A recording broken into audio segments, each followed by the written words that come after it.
Hello everyone, Mick Ruby here, Mufc Realist TV. It's the nightmare before Christmas, or yesterday's result 0-3 against Bournemouth at Old Trafford. You know, of course, this is a reality check. What I want to sort of bring to the stage, what did you expect? 100%. Who is to blame? Of course, we've been on the social media. We're looking at the neighboring fan channels, what they are saying. But however, if Manchester United ruined your Christmas yesterday, you got to ask yourself the question, who actually ruined Manchester United for 18 years? Ruben Amorim is trying to make the best out of it, but the honeymoon period is over for Ruben Amorim. He needs to stop certain things. We're going to talk about that, cool and composed. It is the nightmare before the Christmas, or is that the Christmas gift that we've been looking for? Ruben Amorim calling certain players out and going into January window. This has been Mick Ruby, Mufc Realist TV. Guys, you know what to do. Free content, like and subscribe. If you're new, let's dive right into it.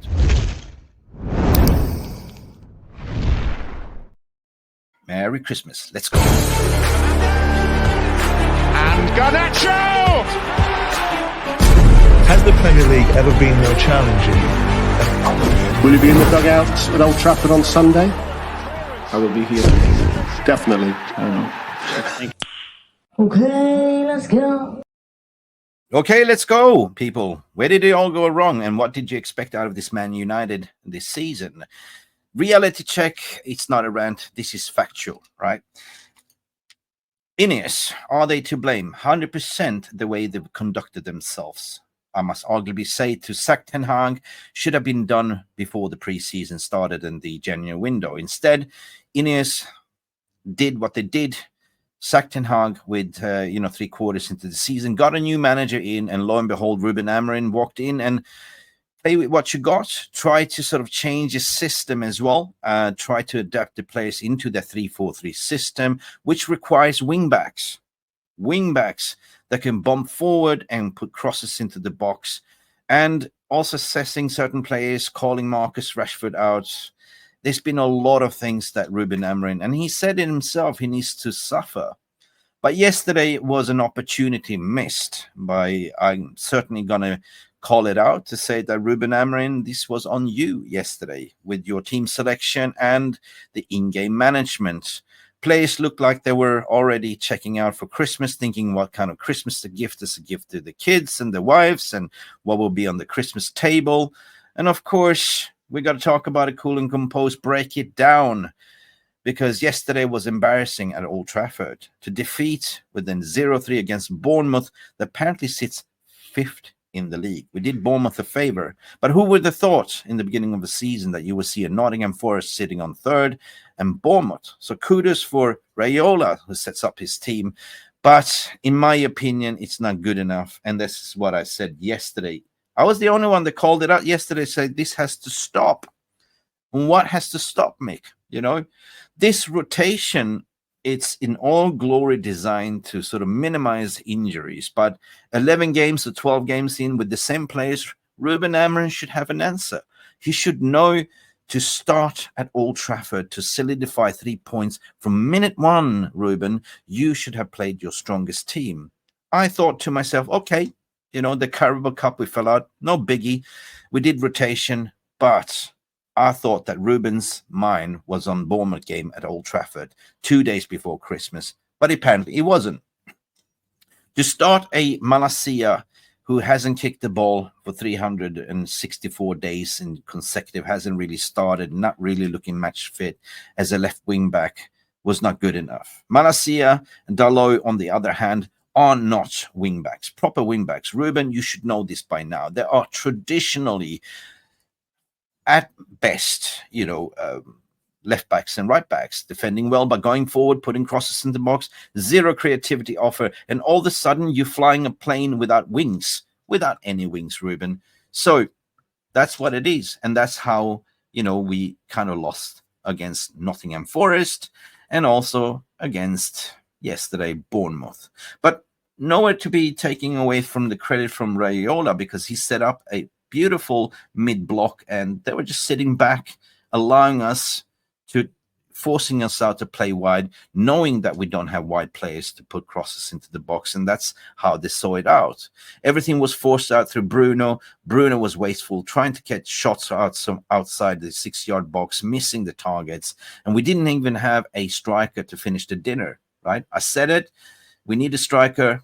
There was nowhere to be seen in terms of Xerxes. He was playing too deep, did fail to, hold up the play, failed to link up, and Onana, that was holding up the ball, didn't even start the game. It was too slow, basically. There was no tempo, and Ruben Amorim was suffering. So my poised the question here, as I did this video yesterday, my match reaction said this has to stop now. Ruben Amorim, this was on you, your in-game management, to sub off Ugarte, that was the only best player in the midfield that can go like for Raiola's Bournemouth. You take him off, of course, you're wondering, it might be for a yellow card. But when you go 2-0 down, 1-0 in the first half by a set piece, again, United concede by set piece. I do understand that we don't have time to train, but you should look at your setup to say, well, how do we defend those set pieces and corners? I think we're leading the league by conceding most goals in set pieces. That needs to be fixed, right? But the players' mentality, we all know it's famous. If you go 1-0 down, 2-0 down, you're never going to get back. And this is my criticism to say, why are you then in the second half, Ruben, again and again? I do understand the rotation, throwing in your best players.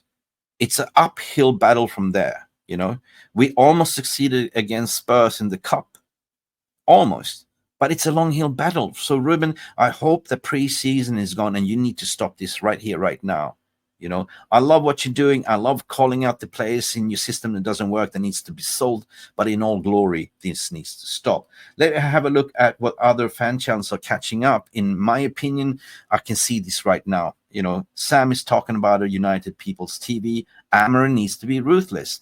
I said it yesterday, and I said it for 2 weeks. This rotation needs to stop. I see Said going to sell them all right now. Said, you can't sell them all right now. It will be too much money to spend in the window. So you need to use your head a bit. Adam is saying we are a joke. Yeah, well, all know we are a joke, 100%. But who is that to blame, Adam?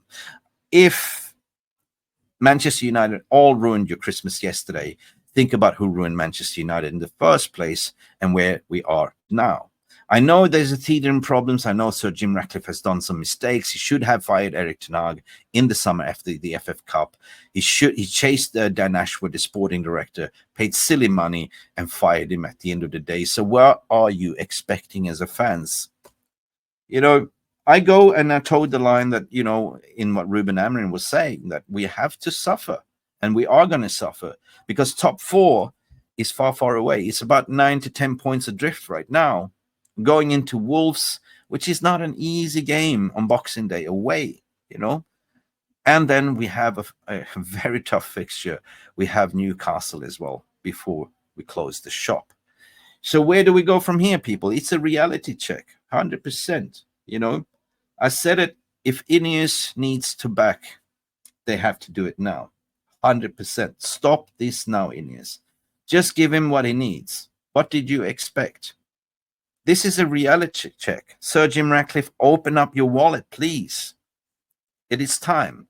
It is time to get rid of Marcus Rashford and the time to get rid of the players that don't belong here or don't play them at all, right? But reinforcements is definitely needed because Ruben is suffering and fans are suffering as well. And we want this project to be successful, 100%.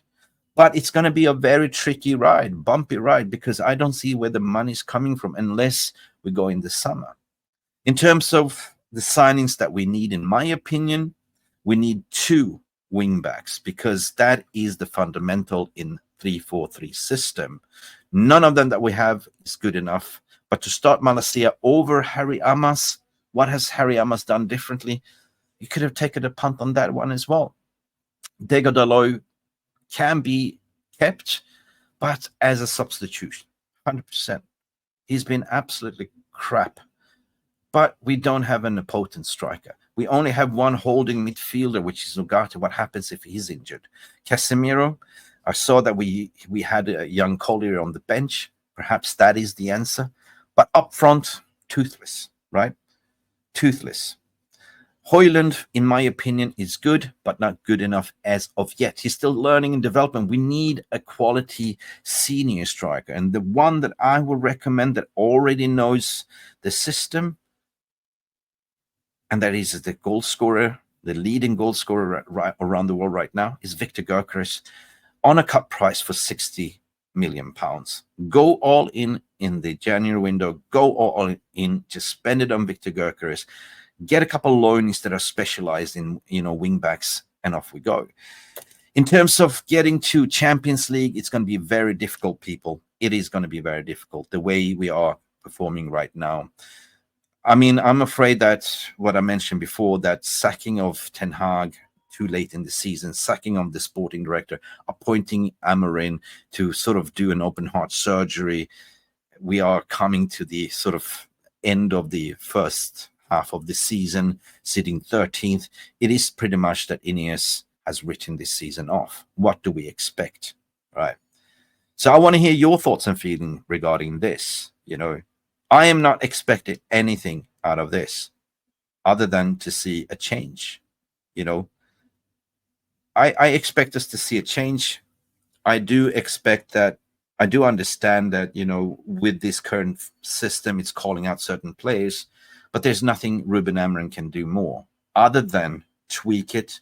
What I said, stop this rotation, play your starting strongest 11, because you should know it by now from minute one. That's all I have to say, because we got to look at the mentality of the current squad. We know they're not good enough. Okay. Anyway, that is just kind of my reality check on it. I want to hear from you. Yesterday, was it on the players? Was it on the Ineos? Was it on Ruben Amorim? Or was it a whole collective thing? And again, if Manchester United ruined your Christmas, think about who ruined Manchester United for the past 18 years. So there is hope, and all we can do is have a beautiful Christmas dinner all together and New Year's, and we kick on to the next season. There's 2 games left to play, and we'll be back this evening with Jarvis's Corner Christmas special. Bye for now. Thank you so much for stopping by and watching Mufc Realist TV. Don't forget to like and subscribe and follow us on the socials.